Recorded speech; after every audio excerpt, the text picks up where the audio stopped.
It's the Frankenstein Control 50th episode extravaganza!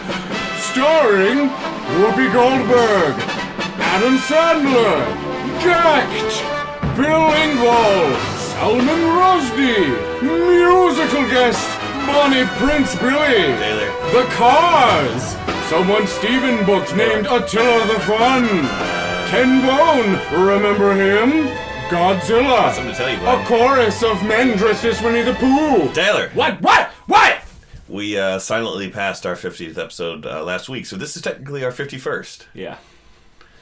With no fanfare, we just kind of did it. And no one noticed. Not even us.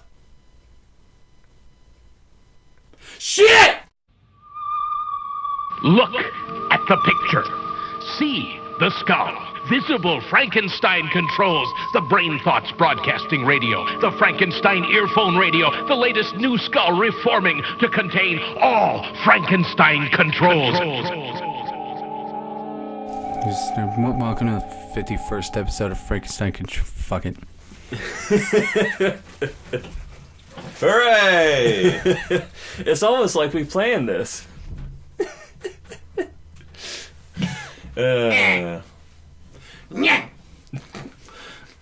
He's gonna be like that all night. We're gonna have to go get the snacks that we have for him. All the snacks are gone. Whoopi Goldberg ate them all. We booked all these people. Now we don't have any money.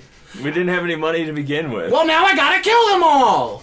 Do you know how hard it is to kill Gact? He turns into a swarm of bats every time I draw a weapon. It sucks. His green room demands were particularly expensive, too. You wanted only red M&Ms made of blood. Which is strange, because Gact is colorblind. I don't know, we could have just literally put any color of M&M in there and told him that it was gray. And, told him it was red, and all he'd see was gray. And, it's fine. But it's not the right kind of gray. He knows what kind of gray it is, and he knows what kind of green he's expecting. Green monies. And now I got a vampire breathing down my back. Do you know how hard it was to get a free moment from Bill Engvall? Pretty easy, actually. Yes, actually it was pretty easy. But actually, he came to us offering to appear on the show for free. But we had to dispose of him anyway, because it's the 51st episode, so we can't do all this special fanfare stuff. It's just not allowed. There's just a pile of dead celebrities in my living room, and some guy Steven booked named Attila the Fun. Who hasn't showed up yet. I'm a little worried. Yeah. I'm worried he won't show up, and I'm also worried that he will. I'm just worried that it might be a clown. I'm just miffed. I'm miffed that I missed our 50th year, our 50th century in production. What a hallmark this was. Frankenstein Control's 50th episode, because we only release once in 100 years. Wow, we've been gone for a really long time. It's true, but it was worth the wait, or it would have been if it was actually the 50th. Now, a single number stands between me and greatness. But it doesn't matter, Taylor. It doesn't. Because we have something special planned to make up for it. What do we have in the specials? We have a special sponsor today. We do? Who is ready to share all of his advertisements that we've been working on. Oh. Very special man named Uncle Ben. He actually did sponsor this episode. This is a paid-for episode. We got to put sponsored episode like the Grumps do when they do an episode they've been paid for. I did want to take a few moments to talk about just things I've noticed over the last week or so before we launch right into it. Of course. I turned on the TV today, and I wasn't really thinking about anything, and so I tend to have dyslexic episodes when I do that. Uh-huh. And I saw, I was like, I wonder what's on Cartoon Network, and it was that We Bare Bears show. Mm-hmm. And I read the title wrong because I was really half reading it and half paying attention. Uh-huh. And I thought it said We Were Bears. The same as We Were Soldiers, the gritty Mel Gibson Vietnam movie. We Were Bears. Just a panda having a 1,000-yard stare into the distance going... while holding a shotgun close to his chest. Yep. Eyes bloodshot, the moonlight seeping in. Watch one of his buddies die in a spike trap in a rice paddy.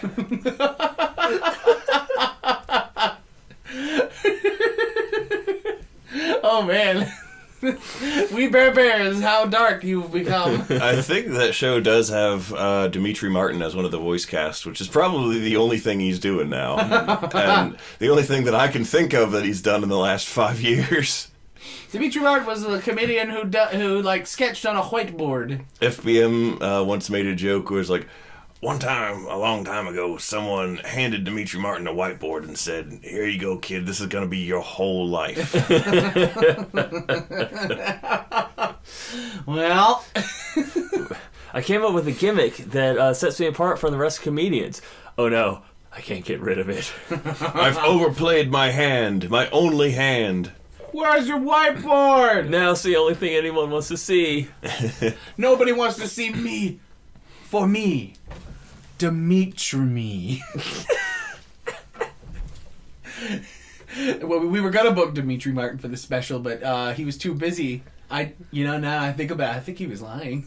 Well, the thing is, his whole thing is partially visual, and we're entirely an audio podcast. So Ada, our all podcast is so special you see the sound. See, the thing is, he's actually right here performing. Oh, It's just it's all visual, so like we can see it. Like it's pretty funny from what we're seeing, but like you just got to take our word for it. it is pretty amusing. You go, Demetrius. Well, I was going to say that Dimitri Martin, despite not doing a lot, is now doing way more than all of our celebrity guests who are now dead. Oh yeah. That's true. They Hey, are. decomposing is something. Yes. Yeah.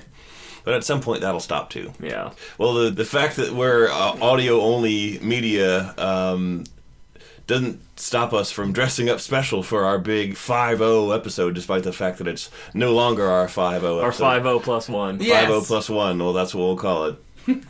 We are the most exaggerated versions of ourselves tonight. That's true. We all showed. I told everybody. Taylor put on some weight. I did. I'm literally filling half the room right now. Mm-hmm. I need a mobility scooter. 2 of them, in fact. 1 for each butt cheek. You wear them like roller skates. I am sweating quite profusely. It's hot no matter how cold it gets in this home. He actually works as soundproofing foam pretty well. Yeah. Yes, but the unfortunate thing is that we're recording this in the giant Gala Ballroom! Which cost me a lot of money. I wondered why you wanted to drive us, out here tonight. It was, Yeah. I mean, it was a nice surprise. The effort was appreciated. I keep reminding myself how angry I am. This isn't good. Let's just... okay, well, I put on some weight. What did you guys put on for this special event? I'm wearing 20 chokers and cat ears. I've truly reached peak trans. That she is. You may not like it, but this is what peak trans looks like. I'm wearing a bulletproof vest that I have. Which is good because I do have my guns on me as well. Yes. All those pink single shot Derringers that I bought you. See, I barely felt that. It was like, I don't know. It's also knife proof too. Oh, it's not. Oh, whoops. Don't you have ceramic plates in there? Aren't they like... Well, this was a ceramic knife. It has a pouch for the ceramic plates, but I can't afford them because they're literally like $120. Really? Yes. Why not just go to the Home Just Depot put a and get plate. some... Let's go to the Home Depot and Put get a some floor tile. You could put, I don't know, a cookie sheet in there. Yeah. Tonk. Toink. Oh, no! Oh no, he stabbed me in the throat. The one part of my body, the vest, does not go up and cover. Yeah, you need a big old Hurt Locker collar in the Yeah. front there. Yeah, that would complete the look, I think. With, like, your nose, like, poking over it. Yeah. I'm also wearing the vest because I've been playing a lot of Far Cry 5. Oh, my God. And I was like, you know what? I see these guys walking around. While I was playing the game, so there's like a bunch of guys who, wear like plate carriers and stuff as they fight the enemies in rural. Finally, the thing we've been waiting for in rural America with all our guns and military gear finally happened. The game. Oh, God. It's fun though. But I saw a fat guy. You can like ask certain people you meet to join your squad and like get your back when you fight bad guys. And you went up to Tall Tree's tie and said, Well, no, I saw a guy who was a little on the heavy side, and he was wearing like a tank top, and over that he had on like a plate carrier. which is like an over the clothes bulletproof kind of body armor. So what you have? This is technically, basically, and I was like, my God, this guy's the modern version of my favorite archetype, the bandit with no shirt but with like the armor piece over him. I have to have him on my team. So I immediately hired him, and I'm not kidding. We like explored about 30 feet from where I found him in the woods, and there was like a house there, and I got some ammo from the house and just was like, oh, I'll see what's going on in here. And I hear a noise out back, and he's being attacked by a bear. And it killed him. Not a bear-proof vest. We've confirmed it. And it killed him in like 30 seconds, and he was dead. And I was like, wow, you were on my side for 5 minutes. If it weren't for him, that would have been you. Yeah, that's true. That's Mauling him as a bear. Well, that's what that old joke about, you don't have to outrun the bear, you just have to outrun somebody else in your group. That's why we keep Taylor around. Oh, I am quite easily outran. Well, he's also a member of the Bear Lodge, as we've established. The bear bus. So, I guess we gotta address the elephant in the room. Get out of here, elephant! There's already not much room in this ballroom because I'm so big! Anyway, now that the elephant is gone, let's talk about our sponsor for tonight, shall we?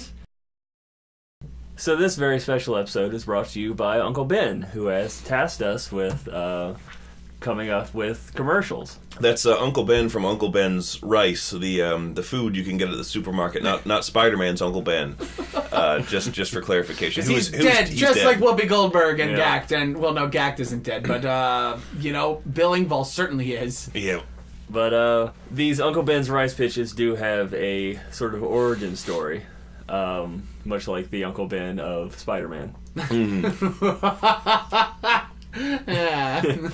Basically, when I was a teenager, there was a commercial playing on TV that I hated so much that anytime it came on, I'd like run to the remote to mute the TV. Then it got to the point where it kept playing, so I would just preemptively mute all the commercials anytime the commercial break would start. And I got to really like that because commercials are really annoying. I still do that if I have to watch live TV because fuck them. So for maybe like 8 years, I didn't watch any commercials at all until I got a job. And in this job was a break room. And in this break room was a TV that I had no control over. So I just had to deal with the fact that I was now exposed to commercials. And in my absence, I found that TV advertising had gone completely insane.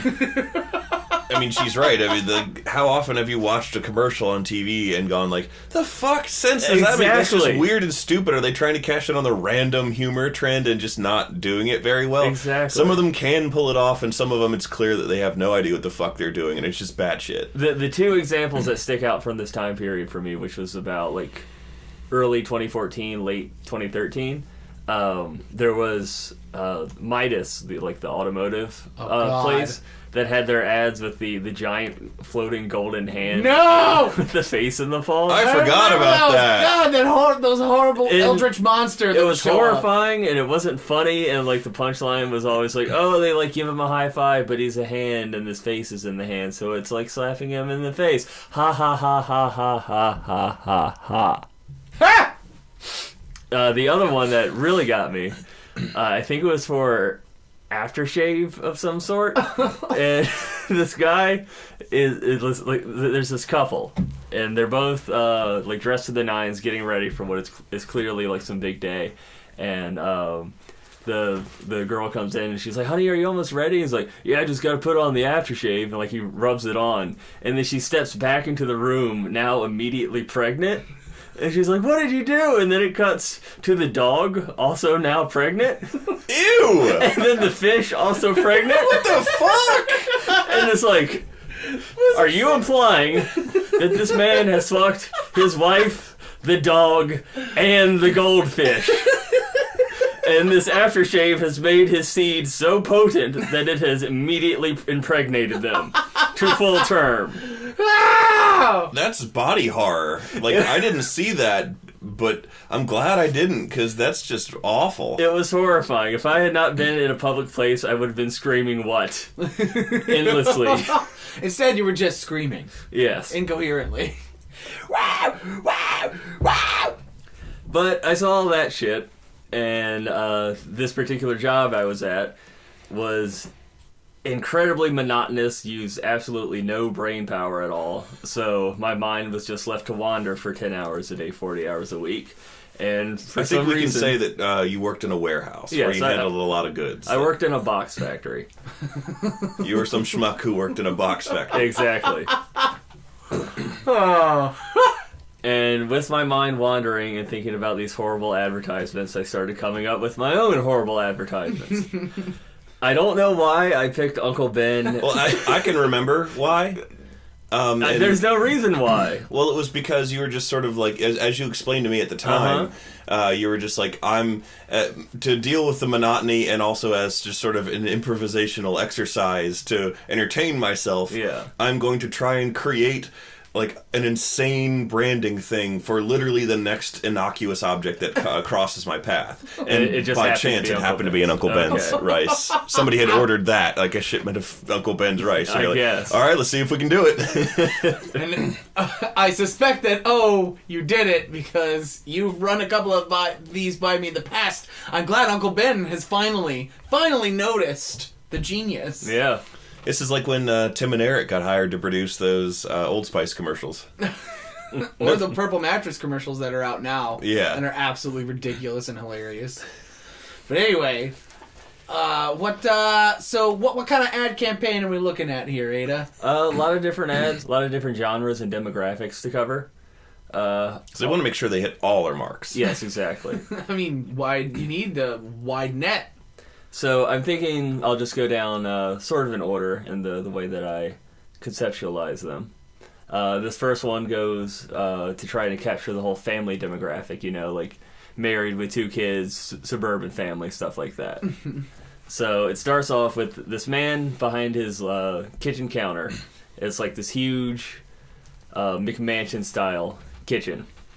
And he's standing behind the counter, holding a box of Uncle Ben's rice, looking at it and screaming. Just, oh! It cuts to the box of rice, which just looks normal, and you still hear the screaming. Oh!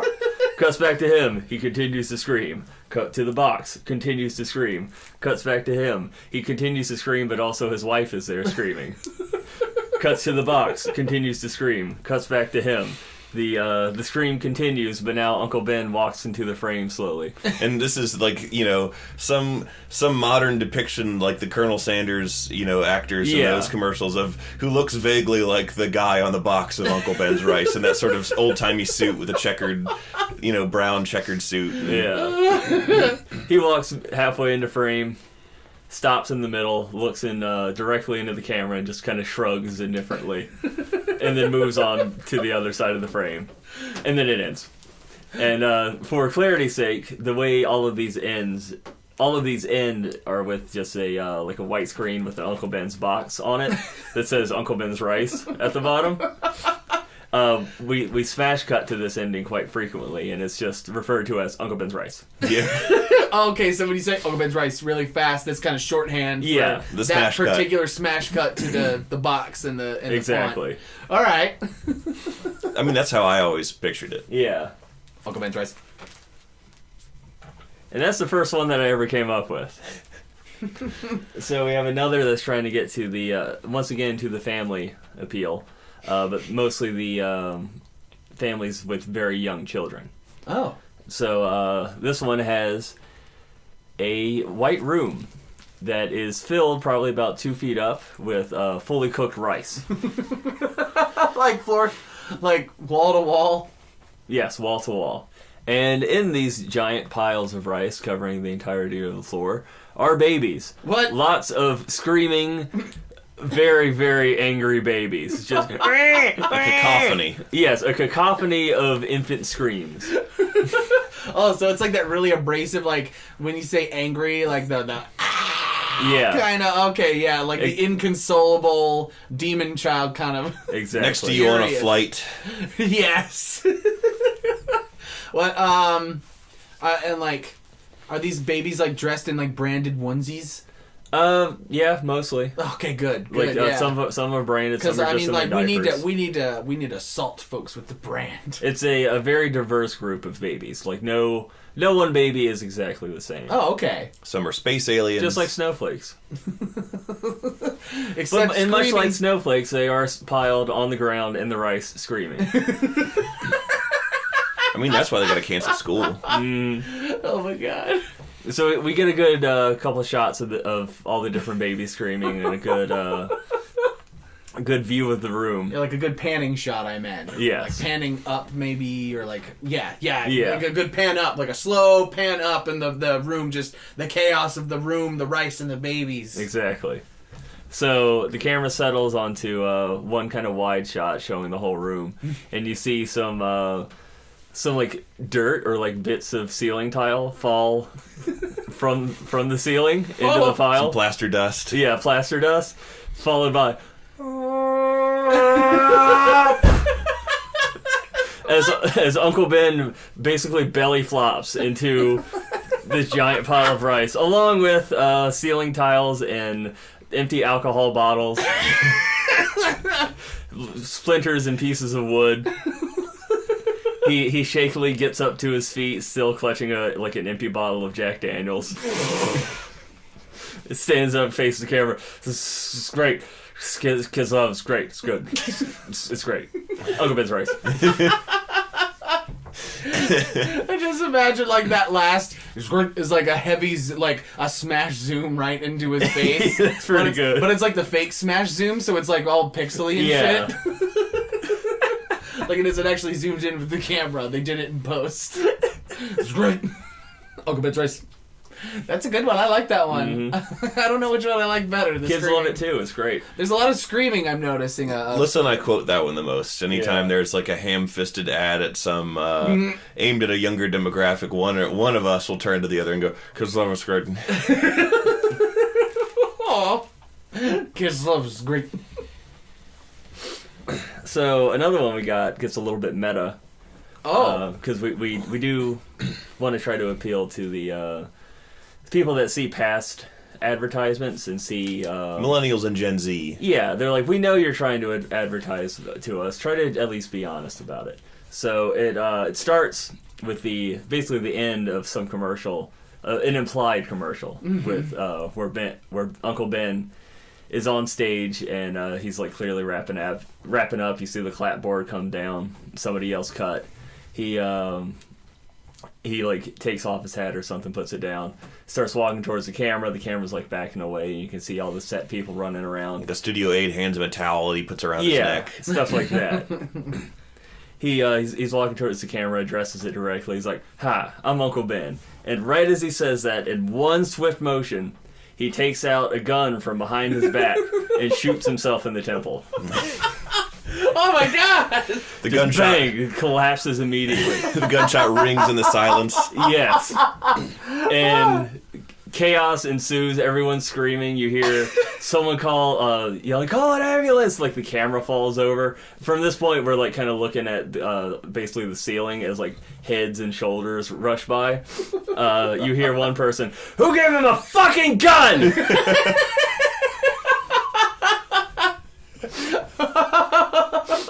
A muffled voice. I don't know, he just got a hold of it. Well, yeah, and he got a hold of it and he fucking used it like he was talking about. God damn it, I told you people to keep an eye on it, that's our star. And they fucking raised me. He's like a goddamn father to me. And now he's fucking dead. Uncle Ben's rice.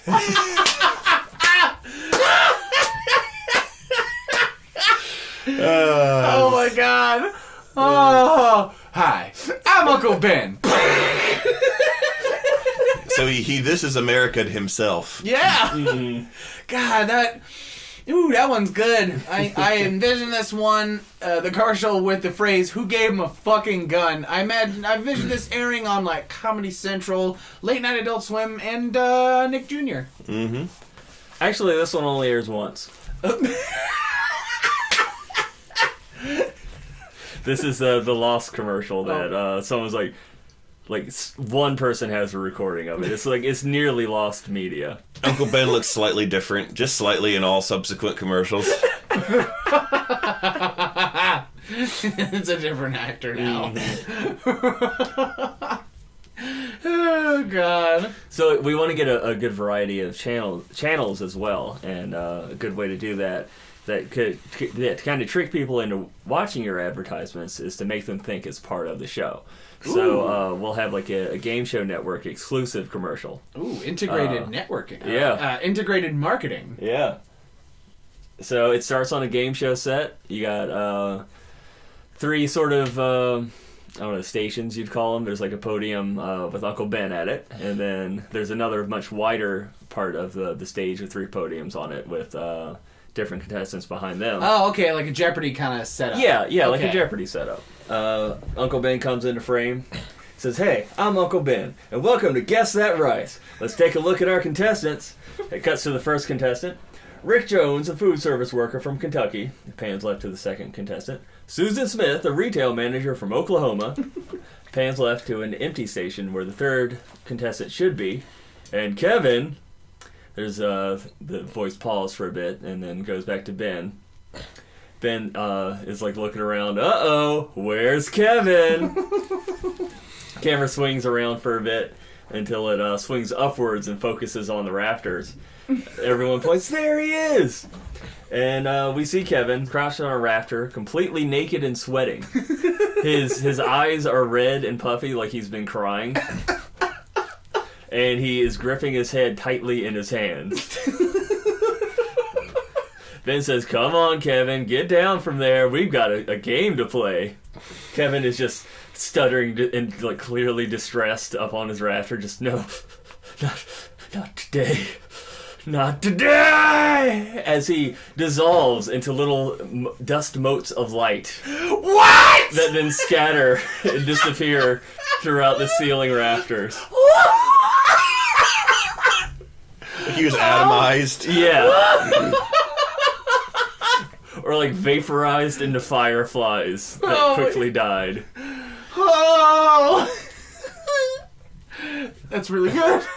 There's a pause, a long pause in commercial terms. Mm-hmm. And Ben's like, "Well, that means, Susan, you're the winner! What do I win?" And without a word, a massive pile of cooked rice just falls from the ceiling and like engulfs her. Uncle Ben's rice. Like voiding a grain silo. Yeah, exactly. Like she's like at like a minimum, the actress playing Susan is 5'5". Yeah. And this is like a 7-foot tall pile of rice just engulfs her. Oh my God. The Uncle Ben's Rice logo, or the text Uncle Ben's Rice comes up like on the screen on a close up of like her limp hand protruding from the rice.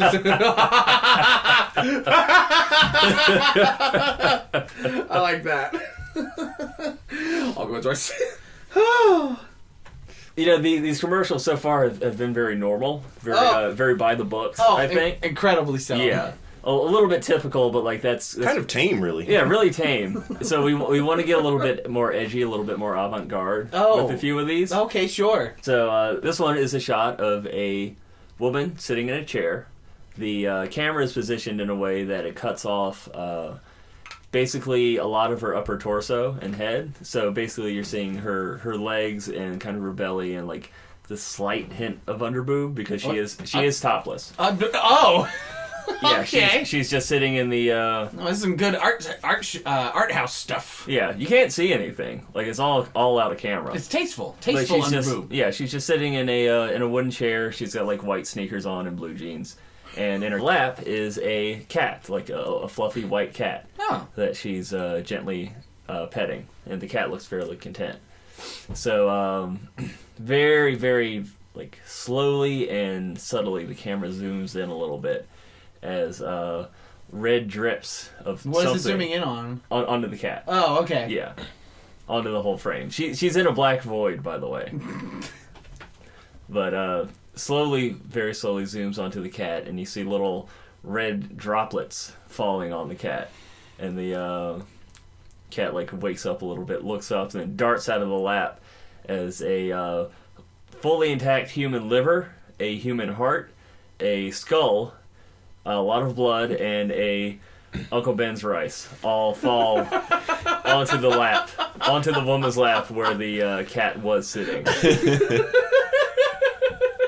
It focuses on the Uncle Ben's rice box. Uncle Ben's rice.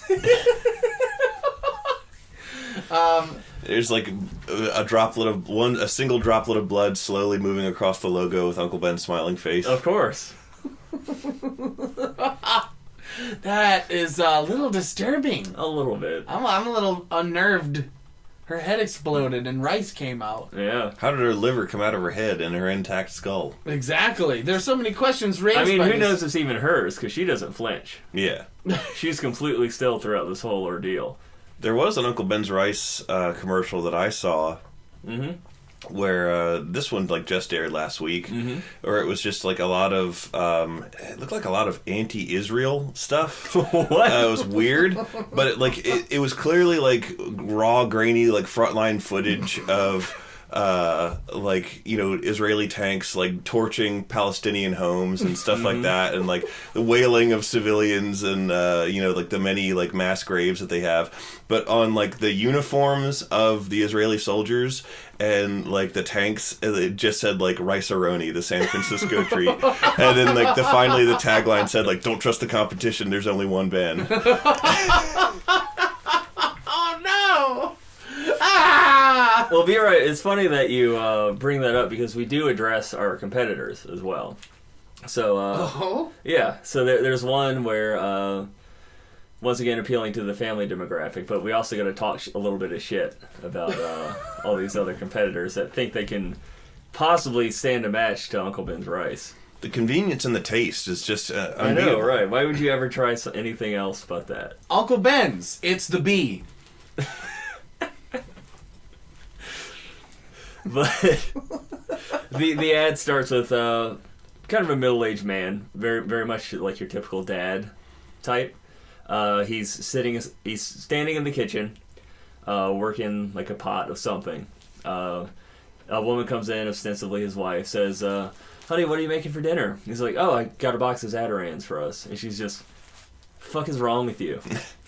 You piece of shit! I should have listened to my mother the whole time. You are a worthless husband. I'm divorcing you right now."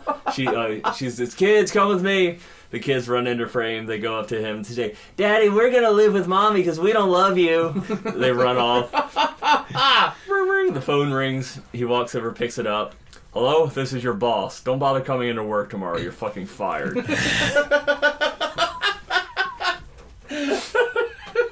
Freeze frame. Everything goes black and white. A giant stamp comes down like over the screen that just says "loser" over the guy's face. And then like an infomercial voice. "Has this ever happened to you?" Uncle Ben's right. Oh my god. Actually, no, that one doesn't have the splash screen at the end.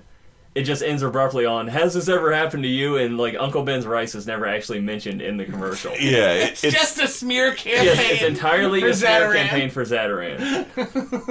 And there's a second one that will play for Rice-A-Roni, but the only difference is that Rice-A-Roni is very clearly dubbed over and like added in post over the Zataran's box that was in there in the original.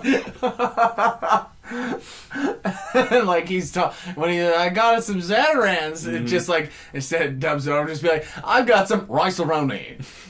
And I think that's enough for today. I think we got a few of the main bases covered, except for one very important base, a sport base. Football. Oh. The big game. You can't say that word. We'll get in trouble with the NBA. The big game. Yes, the biggest game, besides me, because game recognized game, and also I'm tremendously fat. It's the biggest game in town. Barnum and Bailey's. The Barnum and Bailey's Sport Ball Extravaganza. We have, is it one or two ads that you have? It's two two. ads? Okay. So these were some that Ada tapped me for assistance on because, you got to bring in a bigger team to work on a big project like the big game. You people are always conspiring without me. And that's just one of my sort of knowledge blanks. I don't know much about the big game. Not that I do either, but I was willing to wing it, and for the money that he was paying me, which was nothing, I was willing to, give it a shot. I thought it would be fun, and it was. So The money that Uncle Ben was not paying you. Yes, so these were the big game commercials for not this last one, but the one from the year prior. Yeah. So these are now about a year and a half old. They did air, though. They did air, though. But, they get a bigger budget. You can do more in a commercial for the big game because, that's what you want people to be talking about around the water coolers all over the country for the week. Yeah. As is the normal cycle because, they always go all out with the big game commercials. Yeah. So anyhow, one of them just begins... and they bought extra airtime, normal commercials during the big game are, to buy airtime, it's hyper expensive. Yeah. So the fact that they bought an extra full minute's worth shows you the kind of money that Uncle Ben is capable of throwing around when he wants to. Anyhow, whatever the prior wacky, funny commercial was ends, and then this one starts, and it's just archaic. Really old footage, black and white of a rabies patient thrashing on a single bed with a metal frame. Oh my god! And he's tied into the bed, and he's just he's clearly in the hydrophobic stage of the disease, and he's just foaming and jawing, half coherently because he's very ill. It's the kind of thing that they show you in med school of or history classes. So this was a serious and deadly disease for a very long time. Mm-hmm. And, he's just and it still is, rabies is dangerous. Oh, yeah. But, he's just, thrashing on the bed and the footage proceeds for, a full minute and 10 seconds. Oh at which point, it smash cuts to just a gray studio room, backlit and, devoid of any other objects, save Uncle Ben, who's standing there, wearing a football helmet. He's in his normal suit, but he's wearing a football helmet. The football helmet is of an actual sports team, but it's neither of the teams that are actually playing that year. And he just goes, "Football's great!" Ah! And drops a football that he's holding and tries to kick it and misses, and then drops to his knees and continues to scream. For an additional 30 seconds, he screams just throat raw, and then just Uncle Ben tries. Whoa! That's that there is what we call in the big game commercial scene a power play. Yeah. And it's topical too. The kids are going to be talking about that one for a while. And they're not going to forget the rabies commercial. Yeah. They're also going to have rabies from the commercial. If only. Viral marketing. Very nice. Oh, God. So the other, the big game commercial that we worked on, it just starts, transitions from the prior commercial, just, screaming fans and, everything. We go now to the field side. I forget what it's called down to the field. With Uncle Ben, who has a message for all you football fans out there. And, it's down on the field itself. You see the assembled coaches and the people who pay top dollar for their, on the field tickets. I know so little about sports that I know that courtside is what it's called when you're up close at a basketball game. Yeah. I don't know what it's called when you go that close to a football game. We call them the pillboxes. Yeah. Yeah, boy. Yavol, actually. I don't know. I don't speak. Oh, boy! Yeah, that's yeah, we'll do that. Anyhow, there's Uncle Ben, shaky camera. They're just do you have anything to say to all your fans at home, Uncle Ben? And he's wearing a football helmet. This time it is actually one of the teams that's playing. But he's wearing, over his suit, he's wearing a jersey of the other team, so that he's not playing favorites. Yeah. And he just goes, Uncle Ben's Rice, score a touchdown for your family. Uncle Ben's Rice, score a touchdown for your family.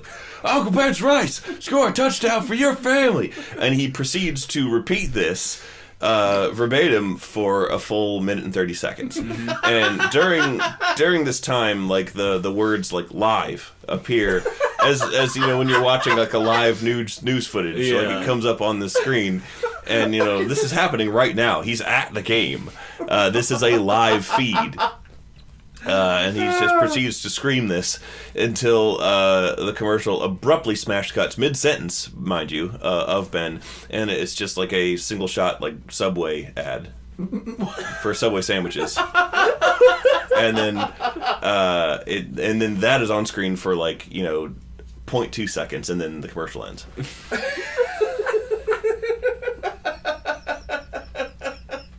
Well, that's a little odd. Yep. Wasn't there something to do with Captain Howdy in it?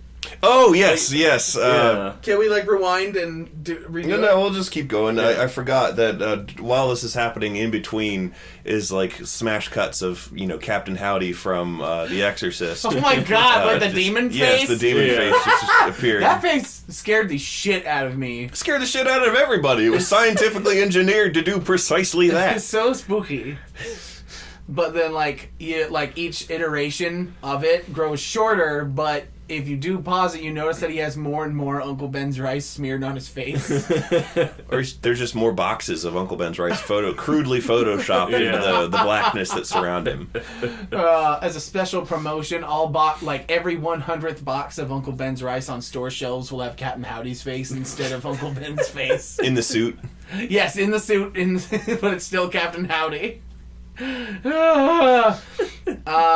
I make a addendum? Sure. To the instead of cutting to the Subway ad? Subway ad, I think we should utilize the live function a little bit more, and it's just live, and it's not just in the corner with the little recording symbol that says live. No, I want this big giant impact font letters taking up the screen as it blinks. Live, as he's going, score a touchdown for your family, score a touchdown for your family, and then he opens his hands and catches a football, and then he's ooh, and he lines up to kick the football, and then slips on the ground and twists his ankle, and he goes, shit! That's right. I like the thought of this. Just does from I like the idea of a person in a full nice suit getting it ruined with grass stains on moist grass and also injuring themselves on live television. You could even add a War of the Worlds twist to it, and just have someone immediately interrupt Ben and be we have to report on this. There's been a report. There was apparently terrorists activated a nuclear warhead in the downtown Manhattan area. This is and then this is not a drill. The casualty count has not been reckoned yet, but this is quite possibly the worst attack on American soil to date. And then it just the commercial ends with no ad at the end, no Uncle Ben's rice. The next commercial plays as regularly scheduled, and then the game just resumes. And Everything's fine. Yes, and it just sets a panic. A completely false, needless panic. Ah, Jesus Christ.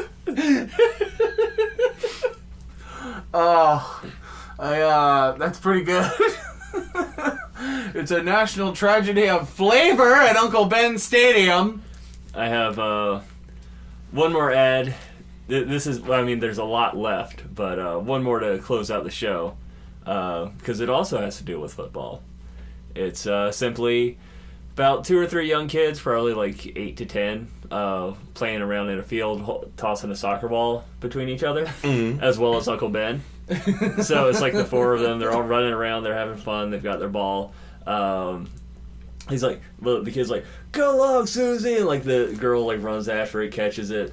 And she's you got it, Uncle Ben. Throws to Uncle Ben. He jumps up and catches it. And then he says to the other kid, go along, Timothy. All right, Uncle Ben. And he starts running. Uncle Ben winds up, throws the ball. It rockets towards the kid, hits him in the chest, and just goes through him. Just gorily just obliterates the kid's chest cavity. Oh, no! And it just cuts back to Uncle Ben. Oh, shit. like recoiled in terror, like legitimate terror. Like, Oh God! oh shit! Uncle Ben's rice. Oh my god, I like that one a lot. That one's good. Oh man, man, that'll be a good one. Mm-hmm. Oh, ladies and gentlemen, I'm glad you could join us on the birth of Frankenstein Control Tradition, sponsored by Uncle Ben's Rice. I had a great time. I've had a great 51 episodes with you guys. And by golly, I gotta drop all this weight by next week or I think I might die. What was that? What the fuck is that? Oh God! Hey kids! It's a till of the fun! I'm a till of fun! Here I come! He's here! What is he whipping out? It's a famed Mongolian short bow. With which Ah! He hit me! Luckily, my layers of fat continue to protect. Ah! B.I., protect me with your vest! No, then he'll shoot me. Oh no, Kevlar doesn't work against arrows. Crisis taught me nothing. Before man, war waited. The ultimate trade awaiting its ultimate practitioner.